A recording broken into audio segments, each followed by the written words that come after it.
Fala pessoal, tudo bem? Sejam bem-vindos a mais um vídeo aqui no canal. Hoje a gente vai falar sobre o Mapa da Empatia, uma ferramenta para que você possa entender melhor os beneficiários, as pessoas que você deseja atender através do seu projeto social. Uma ferramenta descomplicada, tranquila, muito aplicada no empreendedorismo e que vai fazer muito sentido para te ajudar a criar projetos ainda melhores, tá bom? Mas antes da gente entrar nesse conteúdo, no Mapa da Empatia, queria convidar você para se inscrever no canal, ativar o sininho de notificações e, para você receber os alertas de vídeo novo. Toda semana tem aula nova aqui, então você pode acompanhar. E também, depois do vídeo, ou agora, se você quiser, mete o dedo no like, deixa o seu like, o seu comentário, sua sugestão, sua dúvida. Vou fazer o possível para responder a todos vocês. Se você está assistindo esse vídeo em outra plataforma, também deixa o seu like, o seu comentário e compartilha com os teus amigos que precisam saber sobre isso aqui. Tá bom? Mapa da empatia. Vamos lá. Qual que é o principal problema, pessoal?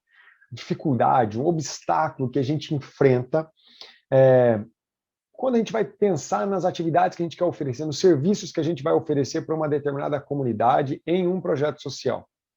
A gente tem um embate muito grande entre achismo e técnica. A gente acha muita coisa. A gente dá uma olhada para a comunidade de uma maneira rasa, superficial, e a gente acha um monte de coisa. Então a gente acha que eles vão gostar disso, acha que eles vão gostar daquilo, acha que isso vai ser bom, acha que isso aqui vai ser ruim. Mas nem um pouco, às vezes, a gente leva em consideração aquilo que realmente eles precisam, aquilo que eles estão passando. A gente não consegue ter um movimento de empatia suficiente para coletar informações que possa me tirar do achismo e me levar para uma parte mais profunda, de técnica, de utilização de ferramentas para que eu possa olhar com os olhos mais próximos da própria comunidade. Então a gente tem achismo e técnica disputando. O achismo, o que acontece? Ele é mais rápido, né?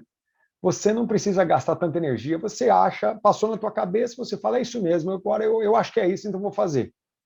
A técnica te traz um pouco mais de trabalho, mas logicamente te traz mais resultados, te traz mais subsídios, informações realmente relevantes para você criar ações que tenham a ver, tenham conexão com a própria comunidade.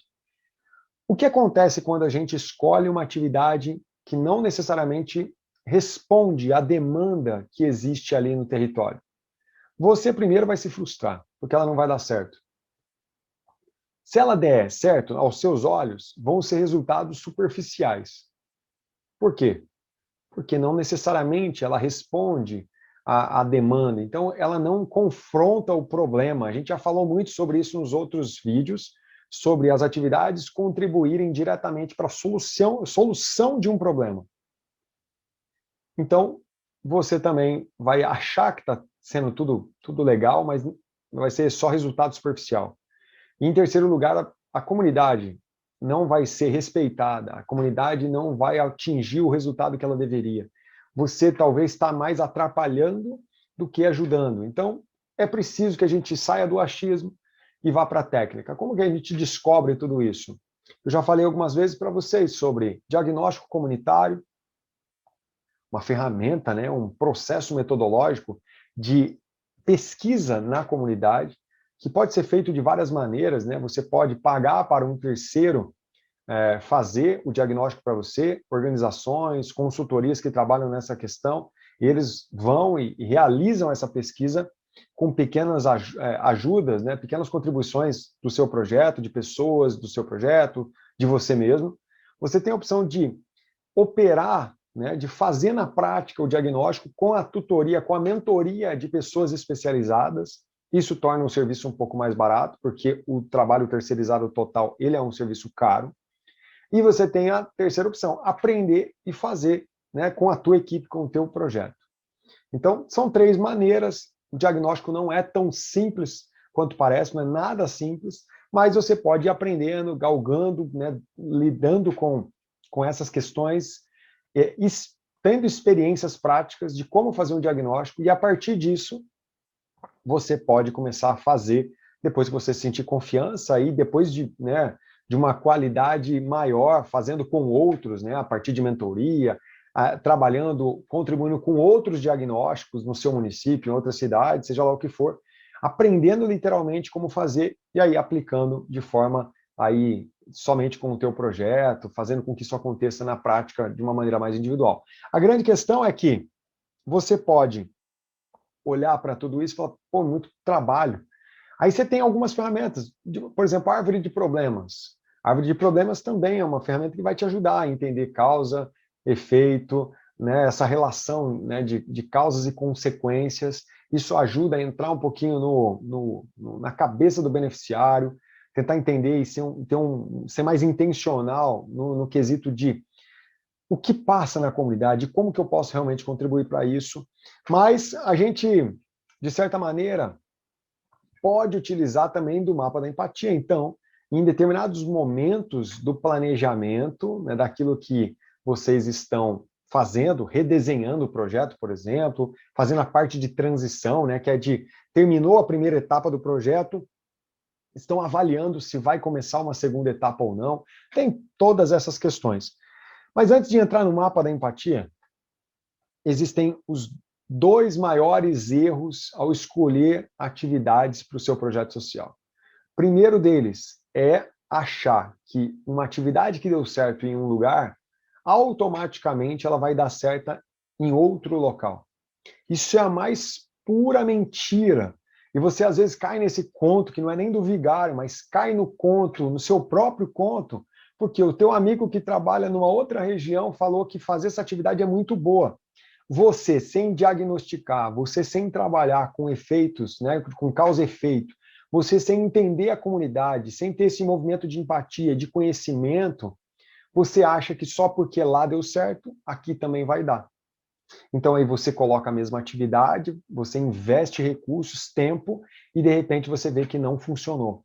Não funcionou por quê? Porque não tem conexão e principalmente porque às vezes ela não responde ao problema da própria comunidade. Lá funcionou por quê? Porque lá tem conexão com o problema. Então, esse é um dos erros, né? O segundo erro, qual que é? Não conhecer a fundo o público-alvo. É consequência disso.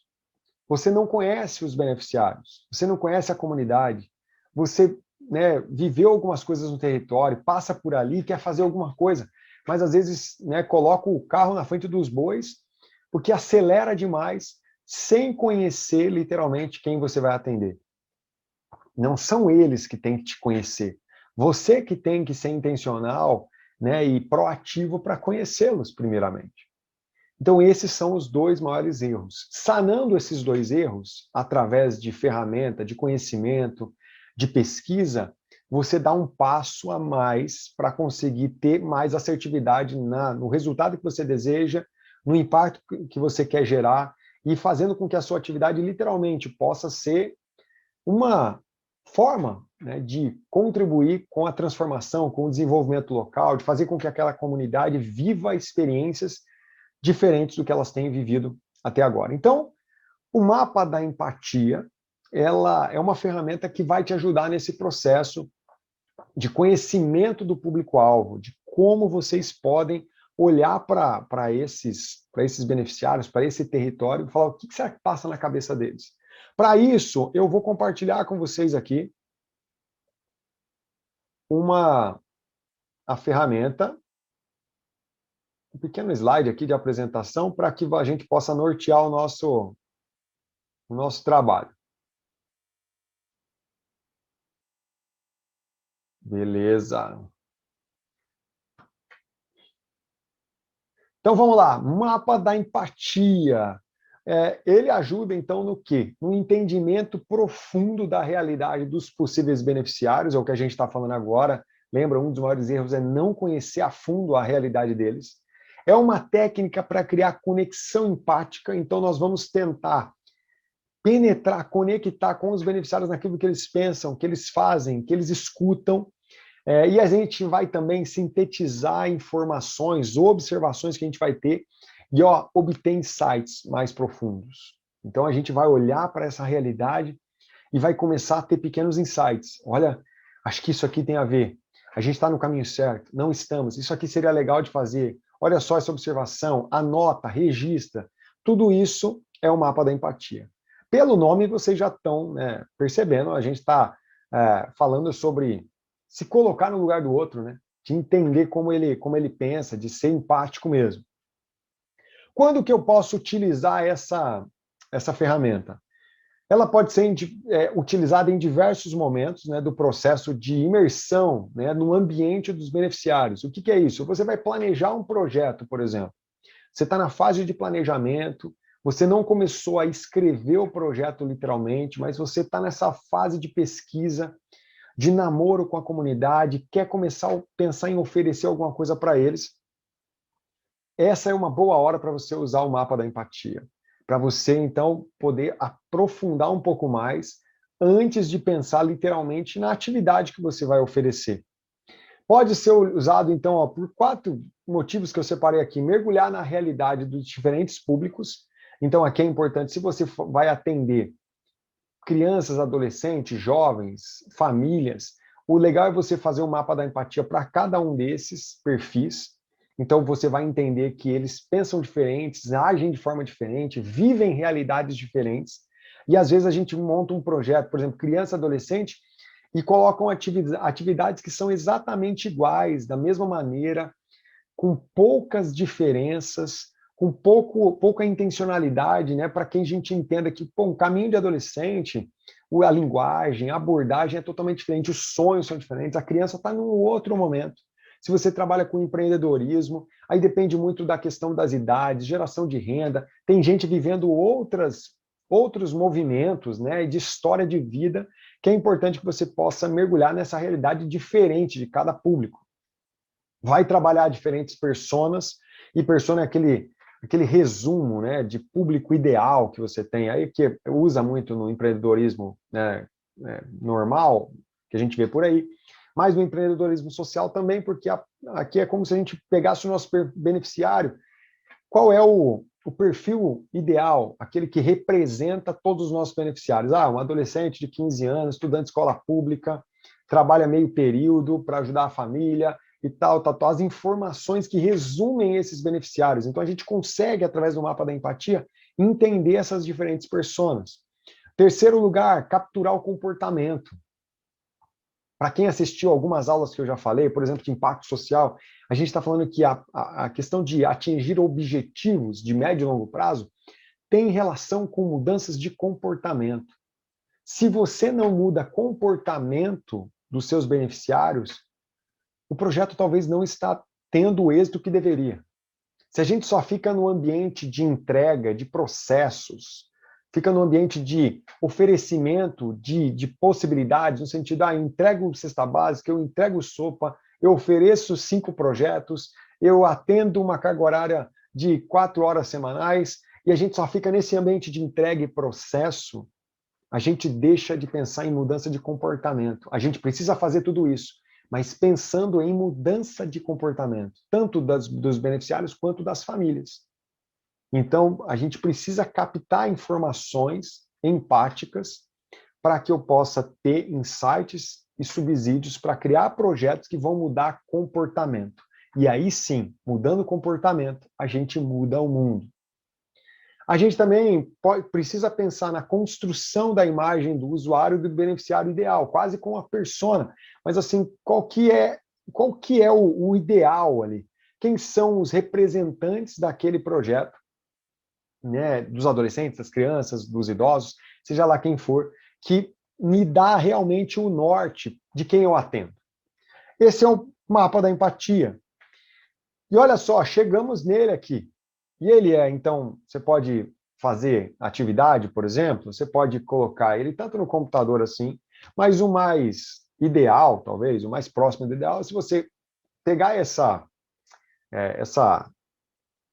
quadro que ele te dá, e você imprime ele numa folha grande, numa folha, sei lá, 3, A4, A0, seja lá o que for, e você pode trabalhar com post-its. Por quê? Assim como todo o trabalho de design thinking que a gente fala, trabalhos de desenho de projeto, a gente gosta muito do post-it porque você pode mudar ele de lugar. Então, como é uma ferramenta colaborativa, o mapa da empatia não é para você fazer sozinho, mas com a sua equipe, com seus parceiros, é legal que você pode ir mudando de posição. Ela tem 6 informações principais, que a gente vai passar uma por uma agora, para facilitar a tua vida e o teu entendimento, tá bom? O mapa da empatia te dá o primeiro quadrante lá de cima. Quadrante não, porque não é quadrado, né? Ele te dá a primeira observação lá em cima para responder, que é o quê? O que ele pensa e sente. É importante só passar para vocês que o mapa da empatia tem algumas variações, às vezes, de layout, ok? Então tem essa, tem outras que as dores e os objetivos estão lá em cima. Então, não importa muito bem como que você faz, mas as informações são essas, as 6 informações. O que ele pensa e sente, o que ele escuta, o que ele vê, o que ele fala e faz, quais são as dores e quais são os objetivos. Começando pelo que ele pensa e sente. Aqui você vai mergulhar na realidade, vai tentar se passar pelo seu beneficiário e vai dizer, ele está feliz ou triste? O que ele está pensando da vida e do futuro dele, por exemplo? O que move esse aluno? O que move esse beneficiário? O que ele considera realmente importante? Como ele se sente em relação à vida? Poxa, será que ele se sente menosprezado, desprezado? Será que ele se sente inferior às outras pessoas? Será que ele se sente, de certa forma, vítima de preconceito? Como que ele anda? Ele anda preocupado, ultimamente, com o quê? Com o seu futuro, com a vida que ele gostaria de dar para os seus pais, ou se a gente está falando de adulto, com a vida que ele gostaria de dar para os seus filhos. Ele está preocupado porque não consegue arrumar um emprego. Quais são alguns dos seus sonhos? E aqui você vai tentando entender o que passa na cabeça dessa pessoa. Então, veja que é uma atividade de muita, realmente, empatia, de tentar conectar com essas pessoas. Isso é difícil porque nós estamos falando sobre meios de ver o mundo, sobre óculos que a gente vê a realidade. Pensa que eu sou muito diferente de vocês. Se eu fosse fazer aqui o meu mapa da empatia pessoal, seria uma coisa. Aí, se vocês fossem fazer um baseado em mim, ia sair documentos totalmente diferentes. Então, aqui é a hora de responder o que ele pensa e o que ele sente.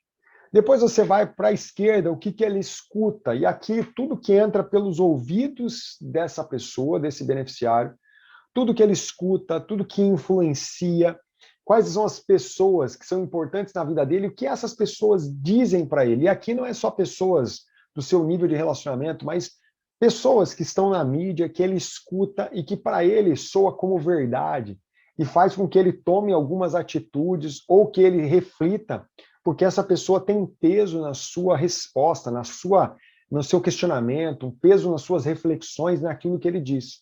Então, o que as pessoas falam para ele? O que ele escuta sobre ele? Ele escuta que vai ser assim para o resto da vida. Nasceu pobre, morre pobre. Ele escuta que a periferia, por exemplo, né? A periferia é um lugar de violência, que lá só tem bandido. Ele escuta, por exemplo, se for um idoso, um projeto de idoso, ele escuta o quê? A idoso não produz mais nada, então a gente, né, não precisa ficar tão preocupado em relação a isso. Ele escuta que terceira idade, melhor idade, não tem espaço mais no mercado de trabalho. Por quê? Porque já está muito devagar, tem muitos problemas de saúde. Né? O que as pessoas importantes dizem para ela? Então, todas essas percepções são importantes. Tudo que entra pelos ouvidos, né, dessas pessoas. Você pode inserir também o que ele escuta no rádio, o que ele escuta na TV, o que passa no dia a dia e que influencia ele de certa forma. Qual o tipo de música que ele escuta? Qual o tipo de vídeo, por exemplo, que ele é mais adepto? Ele gosta de stand-up? Ele gosta de vídeo de documentário? Ele gosta de que tipo de filme, né, que ele escuta? Quais são as resenhas? Tudo aquilo que passa no ouvido dele, que faz sentido aqui, é importante que a gente destrinche. Beleza? Vamos para o quadrado, não, eu sempre falo quadrado. Vamos para esse item da direita, o que ele vê. E aí agora, a gente está falando do sentido da escuta, agora tudo que passa pelos olhos desse beneficiário. Quais são os programas de TV que ele assiste?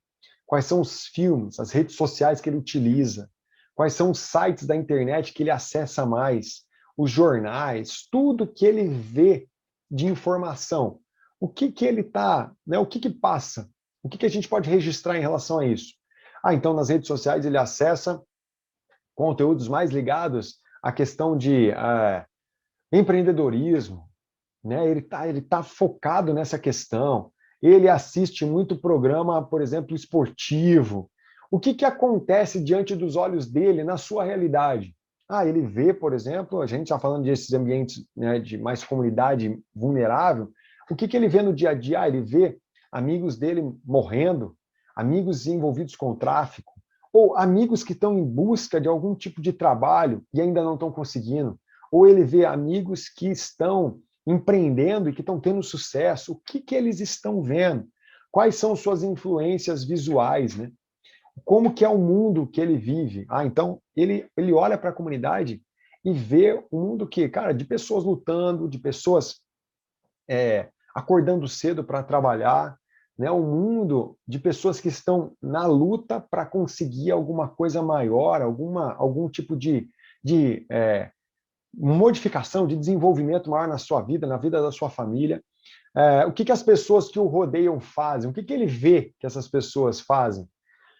Como são os amigos que ele tem? E o que está em alta no cotidiano dele? Né? Então, o que a gente pode observar a partir do olhar desse beneficiário, né, tendo essa conexão de empatia? A gente falou de o que pensa e sente, o que ele escuta e o que ele vê. Agora, o que ele fala e o que ele faz? E aí a gente tem algumas perguntas norteadoras. O que ele fala para as pessoas? Qual o tipo de linguajar? O que ele comunica com a sua voz? O que ele diz no dia a dia? Ele faz o que ele fala? Ou ele é muito teórico e não consegue praticar? Ele quer, através da sua fala, transparecer, transmitir algumas informações que no dia a dia ele não pratica.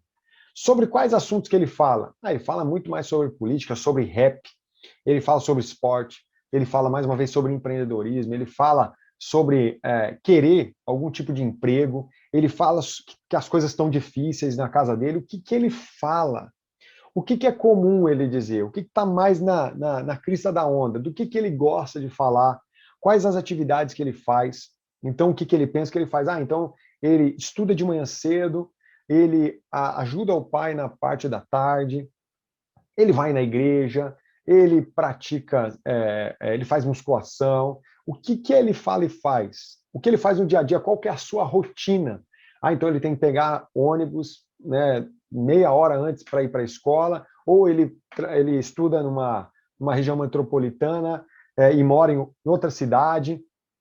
Qual que é a rotina que ele tem? Como que é a vida dele? Como que ele costuma agir? E quais são os seus hobbies?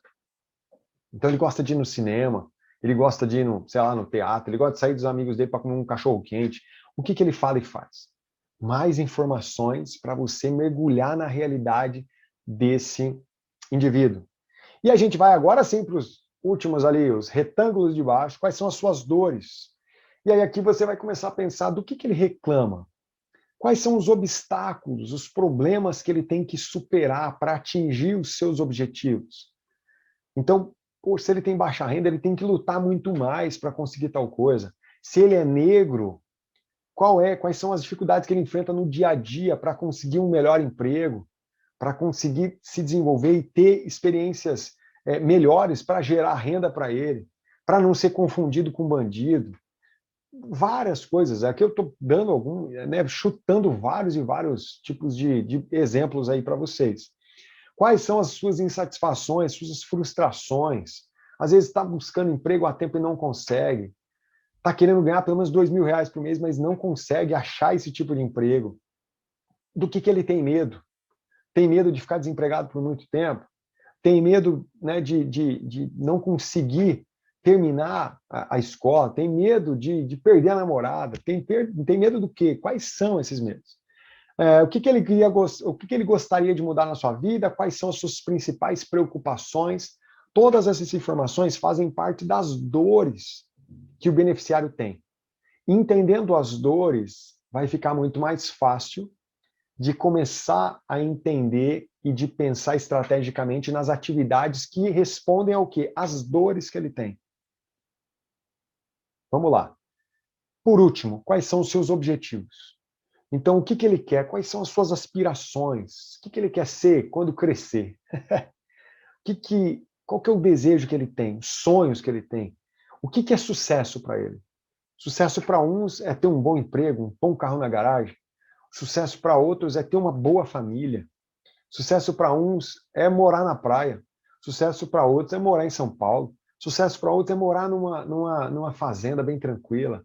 Sucesso para uns é ter dois filhos e dois cachorros. Isso muda muito. O que, que é sucesso para ele? O que, que é sucesso? O que, que ele faz? O que, que faz ele feliz? O que, que motiva esse aluno, esse beneficiário? Quais são as suas esperanças?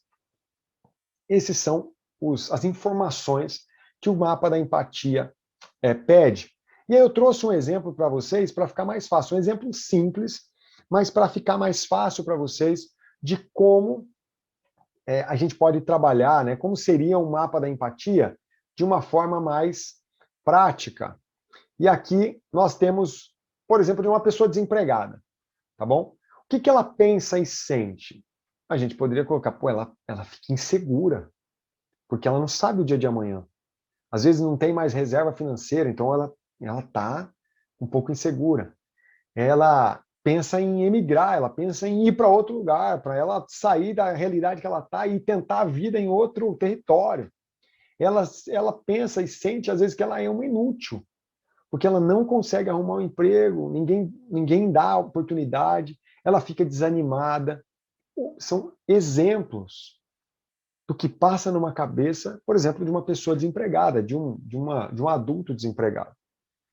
O que, que ela escuta? Olha, você tem que apostar em formação, você tem que fazer curso, tem que tentar criar um currículo melhor para você conseguir as melhores oportunidades.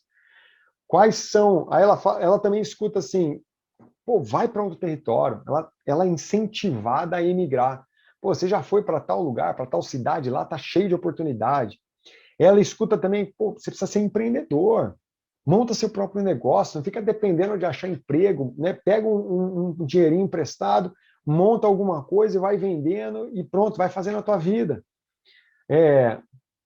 Ela pode escutar também, trabalhar sem ser remunerado, vai fazer um estágio, vai se envolver com um projeto social, vai criar algum tipo de conexão com outras pessoas, fazer networking, para que o trabalho, de certa forma, aconteça, apareça, não necessariamente fica parado em casa, porque isso vai trazer dificuldade para você, vai te desanimar ainda mais. Ela vai escutando essas coisas.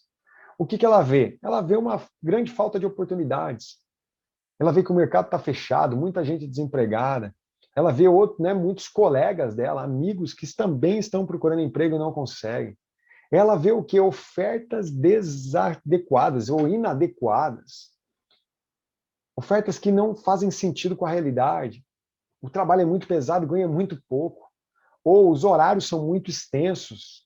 Ela vê o que também? Os colegas indo para outro território. Ela está vendo esse movimento. Os olhos dela enxergando esse movimento dos amigos, às vezes indo para outro território, tentar a vida em outro lugar. O que, que ela fala e faz? Ela frequenta ações ali foi um C a mais ali, né? Frequenta ações de formação, ela está buscando isso, se capacitar. Ela entrega currículo de porta em porta, entrega currículo na internet, ela faz esse movimento de entregar os currículos dela nos locais, agências, onde ela busca o seu emprego. Ela tenta criar networking, fala com um, fala com o outro, que ela está precisando de emprego. Se souber de alguma coisa, me dá um toque. Ela também envia currículos, não só a nível nacional, mas internacional, porque ela está com aquela ideia de emigrar, de ir para outro território. Então, aonde apareceu uma oportunidade legal, ela está fazendo isso. Isso é o que está passando aí está fazendo na prática, o que ela está falando, né? O que ela está fazendo. E qual que é a sua dor? Ela sente que ela é apenas um número. Isso é ruim para ela se sente desanimada em relação a isso. Porque ela sente que mesmo talvez dando passos de formação, de capacitação, as coisas não estão acontecendo, as suas capacidades não estão sendo reconhecidas. E quais são as suas aspirações? Né? Ela quer se sentir útil, ela quer ter uma evolução profissional, e ela quer criar networking, ela quer crescer, ela quer amadurecer, ela quer ganhar mais, ela quer sair desse movimento agora de desânimo, quer ter esperança e quer ter um ambiente econômico mais seguro para ela também. A gente poderia fazer muita coisa aqui, falar muita coisa. Esse é um exemplo rápido que eu coloquei para vocês aqui de um mapa da empatia. Percebe que a gente vai, de certa maneira, tentando imaginar, pensar o que passa no coração de cada um desses beneficiários. A gente está falando de um adulto, né? Aqui um jovem adulto desempregado. Se a gente fosse fazer de um adolescente, era de uma forma, eu dei alguns exemplos. Se a gente for fazer de uma criança, é outro exemplo. Se a gente for fazer de um portador de necessidades especiais, é outra coisa. Se a gente for falar de um jovem de determinada comunidade, é uma coisa. De um outro território, é outra coisa. O mapa da empatia te ajuda, então, a mergulhar na realidade desses beneficiários e fazer com que os nossos serviços, com que as nossas atividades sejam realmente assertivas, intencionais, para solucionar as dores que essas pessoas têm. Nós contribuímos com um processo, com um problema maior, né? Contribuímos para a solução dos problemas sociais, mas precisamos entender também, de uma forma mais profunda, o que é aquilo que passa na cabeça dessas pessoas, o que eles estão fazendo, o que eles estão escutando, o que eles estão vendo, e principalmente, quais são as suas dores. Os motivos maiores de frustração que a gente tem nos empreendedores é dessa desconexão. E a gente sempre coloca a culpa na própria comunidade, que não adere àquilo que a gente está oferecendo. Mas às vezes você está oferecendo coisas que são totalmente diferentes daquilo que eles precisam, daquilo que eles necessitam. E por isso o projeto não alcança os objetivos que deveriam. Você se frustra, a comunidade se frustra também, e o movimento continua sempre da mesma forma. Lembram 2 erros que a gente comete? Primeiro deles, achando que atividades que dão certo num lugar automaticamente dão certo em outro lugar. E o segundo, não conhecer a realidade a fundo do nosso público. Se você quer realmente transformar a vida das pessoas, você precisa se colocar no lugar deles. Não são eles que se colocam no seu lugar. Se você quer parar de ser menino e virar homem, sair do amador e virar profissional, no sentido de fazer com excelência aquilo pelo qual você está sendo chamado, aquilo que está queimando no teu coração, não basta a gente ficar no achismo, a gente tem que ir para a técnica. E o mapa da empatia é uma opção de ferramenta técnica para você avaliar e para você entrar no mundo dos beneficiários de uma vez por todas. Espero que esse conteúdo tenha ajudado você de alguma forma. Pesquise mais sobre ele, venha com a gente em outros conteúdos, né? Eu espero que ele tenha contribuído no dia a dia, não para você só escutar o que eu estou falando aqui e achar legal, mas para você praticar. Então pegue um papel na tua casa, junta a tua galera, a tua equipe, trabalhe com eles sobre essa questão e aí sim, tentem entender, será que as minhas atividades estão fazendo sentido para eles ou não? Se não, faz ajuste. Se você ainda não começou, está começando, já é a oportunidade de você começar bem, começar alinhado, para que isso lá na frente possa gerar resultados muito mais expressivos do que talvez você poderia ter ou que você já está tendo. Mais uma vez, não se esqueça de se inscrever no canal, ativar o sininho de notificações, deixe o seu like, seu comentário aí, sugestões de novos vídeos, quais são as suas dúvidas, deixa aí que eu vou fazer de tudo para responder e para gravar conteúdos que fazem sentido também para quê? Para as suas dores, porque a minha ideia é entrar na tua realidade e entender aquilo que você está passando, tá bom? Deus abençoe vocês e a gente se vê, pessoal, no próximo vídeo. A gente se vê lá. Um abraço.